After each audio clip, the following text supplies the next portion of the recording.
The 2024 Atlantic hurricane season is forecast to be historic. In this video, I will go over my forecast and why this season is forecasted to be a historic season. So if we look at all of our new data we got in April, we can see that water and land temperatures are the highest they have ever been in the span that we have been recording this, which is from 1850 to 2024. This shows the anomalies of the land and sea temperatures. So you can see back in the 1800s, we were a little bit colder than we are averaged in that period. But then once we get over here to around the 1970s, it continues to go up. And that black line right there is us in 2024 right there, where we are at plus 2.38 degrees Fahrenheit everywhere across the globe. So the reason why all of this warm water makes for more hurricanes is because it makes for more evaporation in the ocean. So then the air is more moist and more humid and hotter in general. So then the hurricanes can just continue to make new cells to make themselves bigger and bigger and keep on pumping energy right into them. If we look at our current temperatures in the North Atlantic, I would say around 27 degrees Celsius is good enough for a tropical storm to develop. And you can see most of our areas where tropical storms develop, we are already at 27 or higher.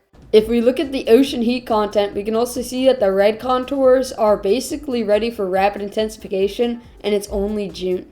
Also, looking at our sea surface temperature anomalies, you can tell that the mid-Atlantic and the Northeast is boiling compared to their average temperatures, which is still pretty cool, but that does mean that there could be a lot more hurricanes or tropical storms hitting the mid-Atlantic or maybe even the Northeast. And then right over here from Tropical Tidbits, this is our global anomalies in the sea surface temperature.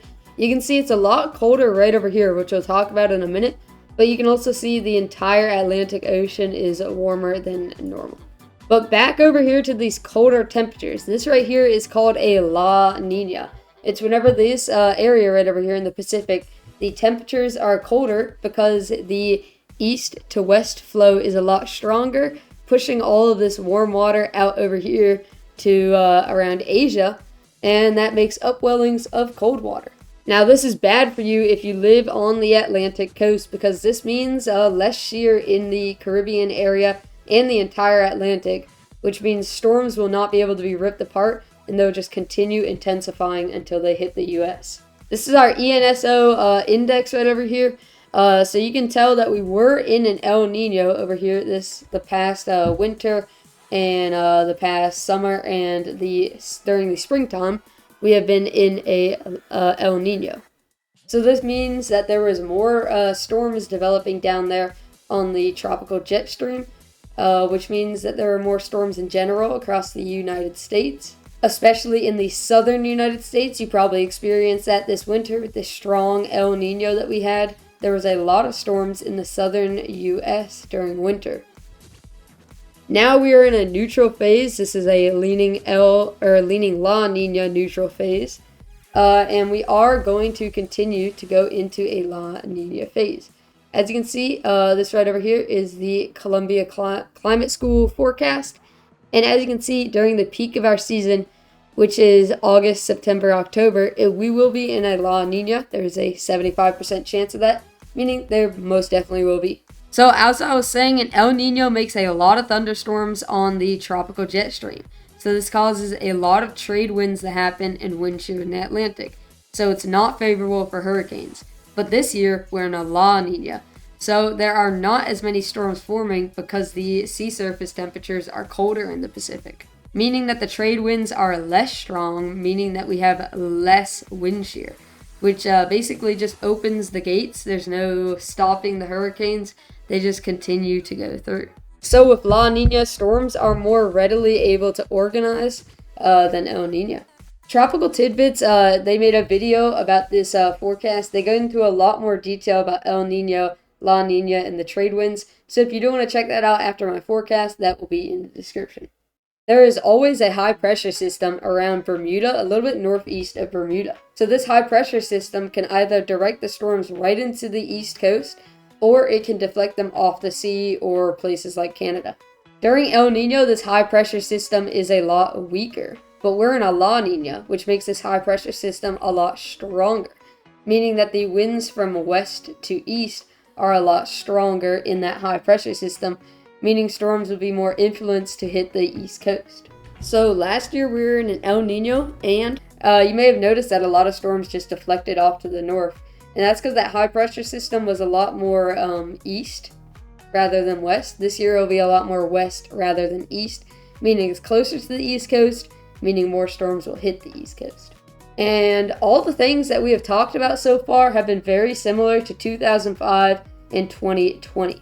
Those are the two biggest Atlantic hurricane seasons ever. In 2005, you had devastating storms like Katrina, and in 2020, you had the most named storms ever with 30 named storms. Had to go into the Greek alphabet with 2020. Also, this is the Euro models, forecasted cyclone energy. As you can see, the blue is the forecast energy, and then the red is the actual observed. Don't mind those green lines, they're just like the deviation of it. But as you can see, this model is pretty accurate, except for a couple of years it is a little bit off, but relatively this model is very accurate with determining the cyclone energy, especially from around 2006 to 2012. And as you can see, it currently has the highest value ever forecasted, right over here at a 2 on the cyclone energy. So this is the highest ever recorded, meaning there's no guarantee that we will have the most or the strongest hurricanes this year. It's just all the ingredients are there for us to have the strongest hurricanes and the most hurricanes. Although I wouldn't really say the most hurricanes, because it has been a talk that the Sahara dust plumes could be a problem with getting storms originally developing. So in my forecast, you will see I have a little bit less named storms than some of the other forecasts do. But speaking of other forecasts, let's look at some of these. So Colorado State University was one of the first to make their forecasts. So they forecast 23 named storms. The average is 14. They averaged 11 hurricanes, the average is 7. They averaged 5 major hurricanes, the average is 3. So this is one of the higher end forecasts. I mean, 5 major hurricanes is a lot. That is almost double the amount that we normally get. And major hurricanes are no joke. They can basically wipe out a coastal town. And NC State also made a forecast. They forecast 15 to 20 named storms, 10 to 12 hurricanes, and 3 to 4 major hurricanes. So they do have an above average named storms, but more conservative than Colorado State with that. And around the same as Colorado State with the hurricanes and major hurricanes. So I do agree with this, because I think we should have a lot of storms popping up, but not an apocalyptic amount of storms popping up.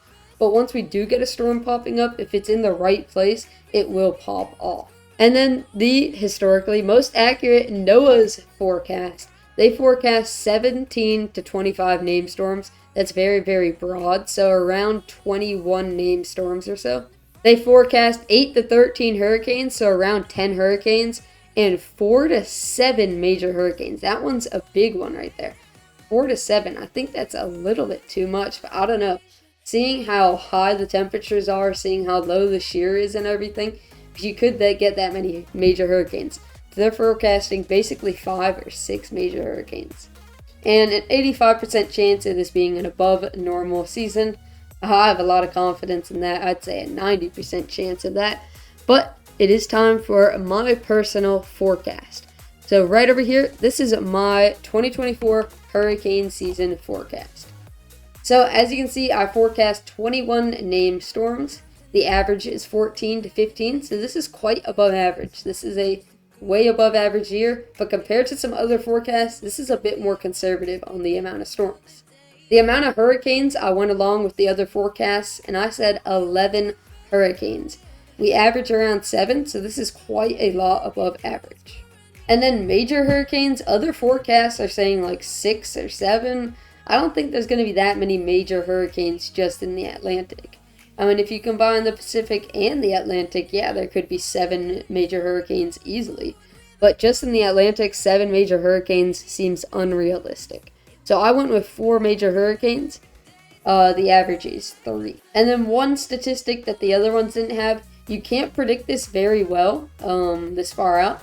but I added it anyways. It's U.S. hurricane landfalls, so category 1+. The average is 2 a year. 2 hurricanes hit the U.S. a year. And I forecast 5 because of the winds going from west to east and the high pressure system being so strong. I think that there's going to be at least probably 2 on the East Coast. And then along Florida and the Gulf Coast, there should be a lot. Also with this, I am counting Puerto Rico as the U.S. since it is a territory. So the main thing that'll stand out is probably the amount of hurricanes and the amount of hurricanes that hit the U.S. So be prepared this season. Know where to go. Know your evacuation plan. Know how to stay safe during hurricanes. This will be a big season. So be sure to stay tuned. I will be chasing a couple of these hurricanes. That is for sure. And just stay safe. So I will see you guys in the next video.